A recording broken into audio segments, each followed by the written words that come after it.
En tant qu'aidant d'une personne atteinte d'une maladie d'Alzheimer, vous savez sans doute à quel point cette tâche peut être difficile et frustrante. Les changements de comportement, la répétition de questions, la perte de mémoire, tout cela peut mettre votre patience à rude épreuve. Mais j'ai une bonne nouvelle pour vous. Il existe des stratégies qui peuvent vous aider à développer votre patience, à mieux gérer votre stress et à améliorer votre bien-être en tant qu'aidant. Dans cette vidéo, je vais vous présenter 3 stratégies pour développer votre patience. Je commencerai par une première étape essentielle, s'arrêter et s'observer. J'aborderai ensuite l'importance de la respiration pour vous aider à retrouver votre calme intérieur. Enfin, nous verrons comment faire preuve d'autocompassion pour mieux gérer les situations difficiles. L'accompagnement d'une personne atteinte d'une maladie d'Alzheimer peut être très éprouvant. Ces stratégies pourront vous aider à mieux gérer votre stress et à retrouver votre énergie. Alors, installez-vous confortablement, prenez une grande inspiration et découvrez ces techniques pour développer votre patience en tant qu'aidant. Bonjour et bienvenue sur cette chaîne qui a pour but de soutenir les aidants qui accompagnent un proche atteint d'une maladie d'Alzheimer ou d'une maladie apparentée. En tant qu'aidant d'une personne atteinte de la maladie d'Alzheimer, il est facile de se laisser submerger par le stress, la colère et la frustration.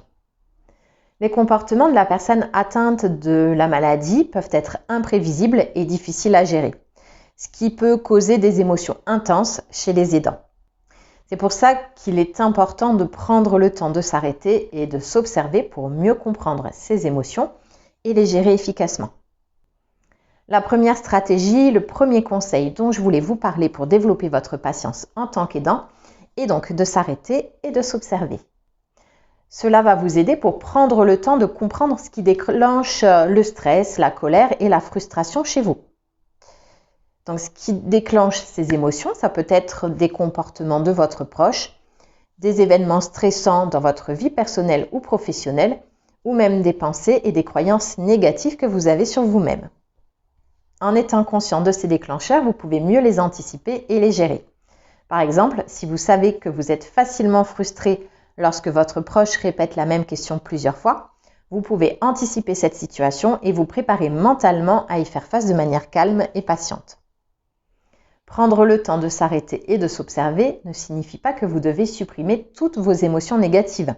Au contraire, il est important de reconnaître et d'accueillir ces émotions pour mieux les gérer. Prenez le temps de vous asseoir, de vous poser et de ressentir ces émotions sans jugement. Cela peut vous aider à mieux comprendre ces émotions et à les gérer de manière plus efficace. Pour cela, je vous recommande la méthode STOP. La méthode STOP est une technique qui peut être très utile pour développer sa patience en tant qu'aidant. Cette technique est simple mais efficace pour s'arrêter et prendre du recul lorsque nous sommes confrontés à des situations frustrantes et stressantes. La méthode STOP signifie stop pour le S, temps pour le T, observation pour le O et présence pour le P. Je vais vous expliquer comment pratiquer cette méthode. Tout d'abord, il faut s'arrêter. Stop. Cela signifie de faire une pause et d'arrêter l'activité que vous êtes en train de faire. Ensuite, T comme temps. Concentrez-vous sur votre respiration. Prenez une profonde inspiration. Cela peut aider à calmer votre esprit et à ralentir votre rythme cardiaque. Ensuite, O comme observation. Observez vos pensées et vos émotions. Prenez note de ce que vous ressentez et de ce que vous pensez. Enfin, P comme présence. Restez en contact avec vos sensations et émotions, puis décidez de la meilleure façon de procéder, d'agir dans la situation frustrante que vous rencontrez. Je vais vous donner un exemple concret de la méthode STOP pour illustrer comment vous pouvez l'utiliser. Par exemple, vous êtes en train de faire le ménage dans la maison. Votre proche arrive dans la pièce où vous êtes en train de faire le ménage et farfouille dans les tiroirs et les placards, posant différents objets au sol ou sur la table. Vous lui proposez alors de s'installer dans une autre pièce pour regarder la télévision. Mais il revient là où vous êtes en train de faire le ménage 5 minutes plus tard et recommence à farfouiller. Vous commencez à perdre patience et à être agacé. À ce stade, vous pouvez utiliser la méthode STOP. Arrêtez ce que vous êtes en train de faire, prenez une profonde inspiration, Observez vos pensées et vos émotions. Vous pouvez remarquer que vous êtes stressé et frustré, mais que votre proche est également stressé et anxieux. Ensuite, décidez de la meilleure façon de procéder. Vous pouvez peut-être demander à votre proche de passer le balai dans la pièce, lui proposer de s'installer dans un fauteuil tout en écoutant de la musique. Ou vous pouvez peut-être prendre un temps pour discuter avec votre proche et essayer de comprendre pour quelles raisons il farfouille. Peut-être qu'il cherche un objet, qu'il veut vous aider.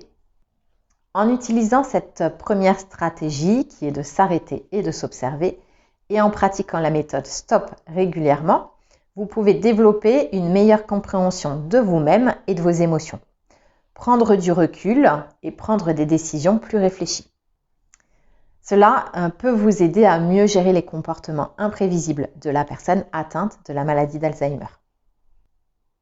La deuxième stratégie, le deuxième conseil, est d'utiliser la respiration pour retrouver un calme intérieur. La respiration est un outil simple mais puissant pour aider à développer sa patience en tant qu'aidant. Tout d'abord, la respiration profonde peut aider à réduire le stress et l'anxiété, qui sont des facteurs qui peuvent contribuer à la perte de patience. En prenant le temps de respirer profondément, vous pouvez apaiser votre esprit et votre corps, ce qui peut vous aider à rester calme et patient, même lorsque les choses deviennent difficiles. La respiration peut être utilisée comme une technique pour gérer les émotions fortes, comme la colère ou la frustration, qui peuvent souvent entraîner une perte de patience. En pratiquant la respiration profonde et consciente, vous pouvez réduire votre niveau de stress et retrouver votre calme intérieur, ce qui peut vous aider à éviter de réagir de manière impulsive ou émotionnelle. La technique de la crise de calme est un excellent moyen d'utiliser la respiration pour gérer nos émotions. Lorsque nous sommes confrontés à une situation difficile ou frustrante, nous pouvons prendre une pause et nous concentrer sur notre respiration. La crise de calme est une technique qui peut vous aider à mettre en pratique la respiration consciente. En prenant une pause et en vous concentrant sur votre respiration, vous pouvez réduire votre niveau de stress et retrouver votre calme intérieur. Cette technique est particulièrement utile lorsque vous vous sentez dépassé par vos émotions ou lorsque vous avez besoin de prendre une pause pour éviter de perdre patience. Si vous souhaitez utiliser et expérimenter cette crise de calme, je vous mets un lien vers une vidéo que j'avais effectuée sur la crise de calme. En résumé, la respiration est un outil puissant pour aider à développer sa patience en tant qu'aidant.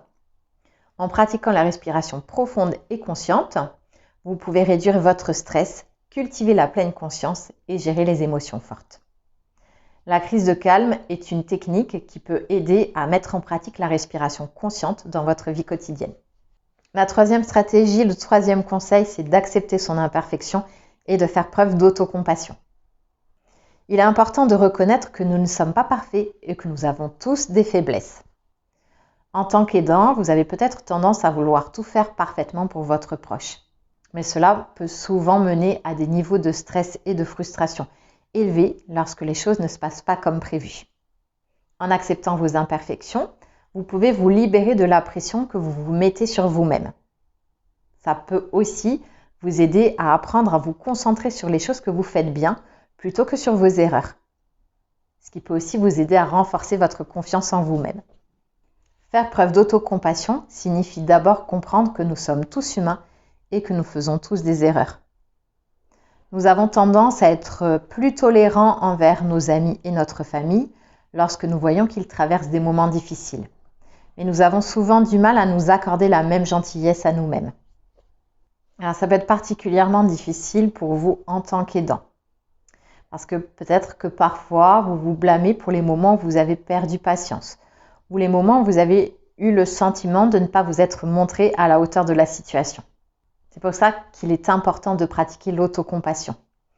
Il s'agit de se parler à soi-même avec bienveillance et de se traiter comme on traiterait un ami proche dans la même situation. Au lieu de se critiquer sévèrement pour une erreur ou un moment de faiblesse, il est important de se rappeler que cela fait partie de l'expérience humaine et que nous sommes tous en train d'apprendre et de grandir. L'autocompassion peut également nous aider à mieux faire face aux situations difficiles. Plutôt que de se laisser submerger par des pensées négatives et des jugements durs envers nous-mêmes, nous pouvons apprendre à nous offrir des paroles réconfortantes et positives. Cela peut nous aider à retrouver notre calme intérieur et à repartir sur de bonnes bases. Donc, faire preuve d'autocompassion peut être une stratégie puissante pour développer sa patience en tant qu'aidant. Cela peut nous aider à être plus tolérants envers nous-mêmes et à mieux faire face aux défis que nous rencontrons au quotidien. J'espère que ces stratégies pour développer votre patience en tant qu'aidant vous seront utiles et vous aideront à mieux gérer les situations difficiles. C'est important de se rappeler que ces stratégies ne sont pas des solutions magiques à tous les problèmes, mais elles peuvent être un outil utile pour gérer nos émotions et développer notre patience. En utilisant régulièrement ces stratégies, vous pouvez améliorer votre capacité à gérer vos émotions et à faire face aux défis de l'accompagnement de votre proche atteint d'une maladie d'Alzheimer. N'oubliez pas qu'il est important de prendre soin de vous et de votre bien-être afin de pouvoir continuer à accompagner votre proche dans les meilleures conditions possibles. Rappelez-vous que la patience est une qualité qui peut être développée avec de la pratique et de la persévérance. Je vous invite maintenant à essayer ces stratégies dans votre quotidien, à les adapter à votre propre situation et à me faire part de vos retours et de vos expériences dans les commentaires ci-dessous. Merci de m'avoir suivi et à bientôt pour de nouvelles vidéos et conseils pratiques.